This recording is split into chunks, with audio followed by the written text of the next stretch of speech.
episode number 2 of Success University with your host, moi, Krystal Kali, also known as the most famous woman in the world. And for anybody wondering what's up with that name, well, you're going to have to go to my other YouTube channel, which is Most Famous Woman in the World.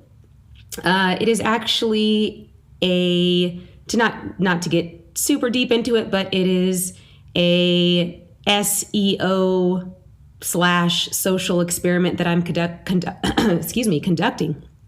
So yes, I'm trying to rank in Google search results for the most famous woman in the world, and it's a year-long experiment, and I'm documenting it along the way, and shockingly, it's actually going extremely well. And I've only been at it for about 3 weeks. So anyways, moving on. So today I wanted to talk about something else that's been bugging me and that I should say before I start making hundreds of these little mini episodes, which is, yes, this is going to be a podcast that's very oriented toward business people, people who want an extraordinary life, people who don't want to settle for an average life. But before I start getting into all of that and how to make a $1 million business, a $1 million one-person business, and how to quit your job within 3 months and run away to paradise. Before I start all of that, I want to just point out that there is absolutely nothing wrong with a middle-class, stable, healthy, simple life. Absolutely nothing wrong with that. And actually, I believe there's something poignantly beautiful about a life lived simply. And, if that is something that you want, to me, that's your success.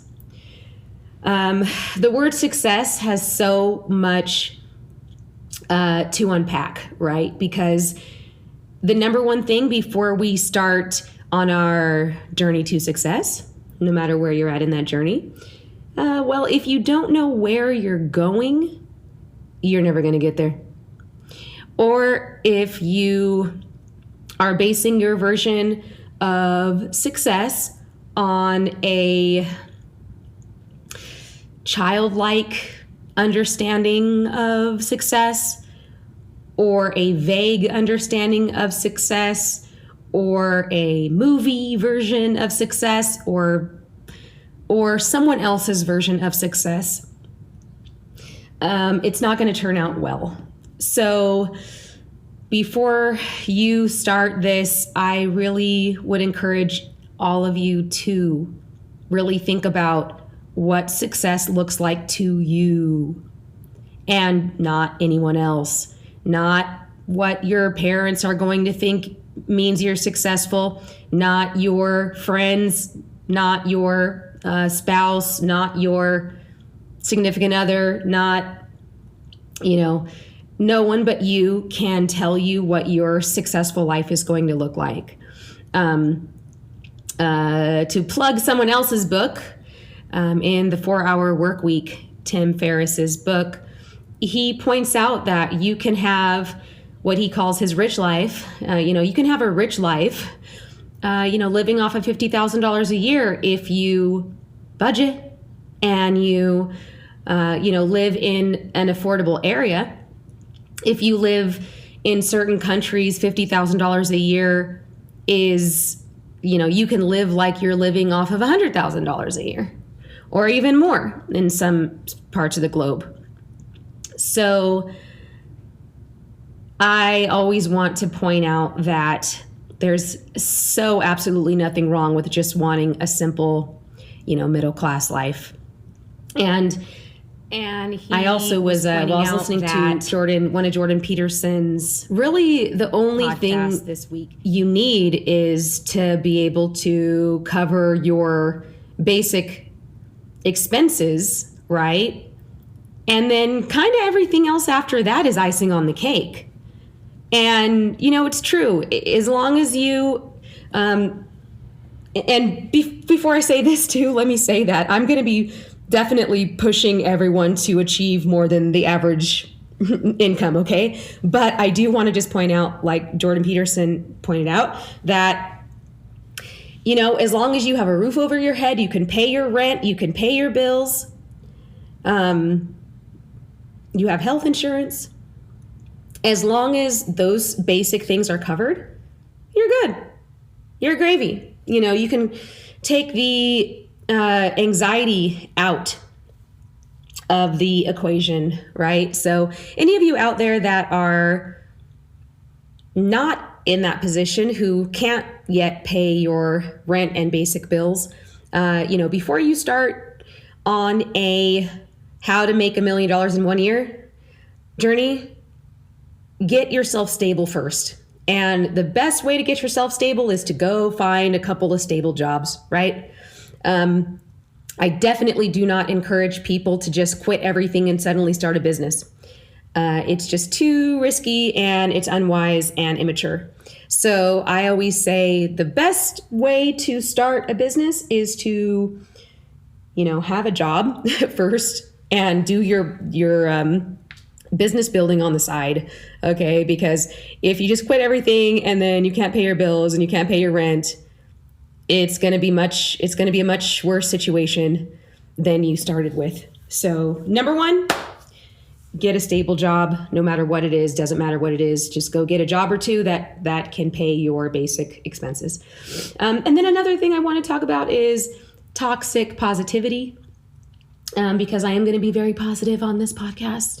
But toxic positivity is a realm I don't like to step into if I can help it, which is toxic positivity is basically when you advocate or think that you have to think positive and optimistic across all situations. So there's certain situations where, someone is not thinking positively, and that's totally fine. One of my biggest pet peeves is when, your life is falling apart and then somebody comes along and is like, think positive. Okay, yeah, think positive is great, but I like to think realistically.